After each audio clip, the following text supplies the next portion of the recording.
السلام علیکم معزز خواتین و حضرات، اس طرح کی پیاری پیاری ویڈیو دیکھنے کے لیے ہمارے چینل کو سبسکرائب کریں اور بیل کے آئیکن کو دبائیں تاکہ آپ کو ہماری ویڈیو سب سے پہلے ملتی رہے۔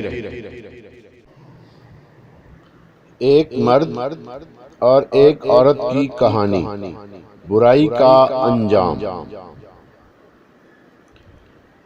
اماں، تمہارے ابا کو اگر پتہ چل گیا کہ سلیم کا آنا جانا ہمارے گھر پر ہے تو ہنگامہ کھڑا کر دیں گے۔ انہیں تو ویسے ہی میرے میکے والوں سے بیر ہے۔ راشدہ: اماں، وہ تو انہیں میں اپنی پڑھائی کے سلسلے میں کبھی کبھار بلا لیتی ہوں۔ اگر آئندہ مجھے ضرورت پڑی تو میں خالہ کے گھر جا کر ان سے پوچھ لوں گی۔ آپا: بھابی، یہ راشدہ کیا اکثر سلیم سے پڑھنے آ جاتی ہے؟ بھابی: جی آپا، اکثر آ جاتی ہیں۔ آپا کا متھا ٹانکا کہ جب بھی سلیم کے سامنے راشدہ کا ذکر ہوتا تو اس کی آنکھوں کی چمک کسی سے چھپی نہ رہتی۔ یہ بات آپا نے بھی نوٹ کی تھی، اس لیے انہوں نے اشاروں کنایوں سے سلیم کو یہ باور کرایا کہ وہ دل میں جو سپنے بن رہا ہے ان کی تعبیر ناممکن ہے۔ اماں: بیٹا، اب آپ کی پڑھائی مکمل ہو گئی ہے، اس لیے اب طاہرہ باجی کے گھر آنا جانا بند کر دو۔ ماں نے بیٹی کا چہرہ پڑھ کر بیٹی کو وہاں سے جانا کے لیے منع کر دیا تاکہ بعد میں کسی مسئلے سے دوچار نہ ہونا پڑے۔ لیکن راشدہ اور سلیم کے درمیان محبت پروان چڑھ چکی تھی۔ اگرچہ زبانی عہد و پیمان نہیں ہوا، لیکن آنکھوں کے ذریعے انہوں نے ایک دوسرے کو پیغام پہنچا دیا تھا۔ دونوں ایک دوسرے کو پسند کرنے لگے تھے۔ اماں: میرا خیال ہے راشدہ کی پڑھائی مکمل ہو گئی ہے، اب اس کے لیے کوئی لڑکا تلاش کرنا چاہیے۔ دونوں چھوٹی بھی جوان ہونے والی ہیں۔ آپ نے اکمل بھائی کے بیٹے کے رشتے کے لیے کہا تھا، آپ نے انہیں کیا جواب دیا؟ ابا: اکمل نے 2-3 دن بعد کہا ہے کہ رشتہ طے کر دیں۔ میں نے انتظار کرنے کے لیے کہا تھا۔ ٹھیک ہے، تو وہ شادی جلد کرنا چاہتے ہیں، میں ان سے بات کرتا ہوں۔ اکمل راشدہ کے والد کے دور کے رشتہ دار اور گہرے دوست بھی تھے۔ نہایت خوشحال گھرانہ تھا، لیکن لڑکے نے صرف میٹرک پاس کر کے باپ کے کاروبار میں ان کا ہاتھ بٹانا شروع کیا تھا۔ سارا دن دوستوں یاروں کے ساتھ محفلیں جماتا، بڑا شوقین مزاج جوان تھا۔ یہ بات کسی سے ڈھکی چھپی نہ تھی۔ راشدہ نے جب شبیر کے ساتھ اپنی شادی کی بات سنی تو اسے بڑا دھچکا لگا۔ اکثر کالج آتے جاتے اس نے شبیر کو اپنی جانب للچائی نظروں سے گھورتے دیکھا تھا۔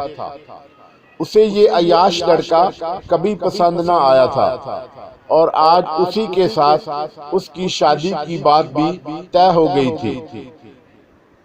راشدہ: اماں، میں مزید آگے پڑھنا چاہتی ہوں، میں ابھی شادی نہیں کرنا چاہتی۔ اماں: پاگل ہو گئی ہو، تمہارے ابا سنیں گے تو کیا کہیں گے؟ تمہارے ساتھ میرا بھی حشر کر دیں گے۔ ایک طرف سلیم، دوسری طرف شبیر، دونوں میں زمین و آسمان کا فرق تھا۔ کیا بابا کو میرے لیے صرف شبیر ہی نظر آیا؟ کیا فائدہ میری تعلیم کا؟ اس سے تو بہتر تھا میں ان پڑھ و جاہل ہی رہ جاتی، اچھے برے کی پہچان تو نہ کر پاتی۔ یہ سوچ کر ہی اس کا دل دکھ سے بھر جاتا۔ لیکن وہ بابا کے سامنے بے بس تھی۔ بے شک سلیم کے ساتھ بابا میرا رشتہ نہ کرتے، لیکن شبیر کے ساتھ کیسے رہ پاؤں گی؟ آج اس کی شادی کی پہلی رات تھی، لیکن اس کے دل میں کوئی امنگ نہ تھی۔ کمرے میں آئی تو عجیب بدبو سے وہ چونک گئی۔ شبیر اس کے سامنے کھڑا تھا۔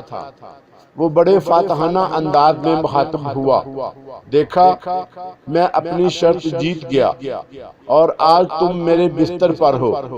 اس نے زور سے کہکا لگاتے ہوئے کہا۔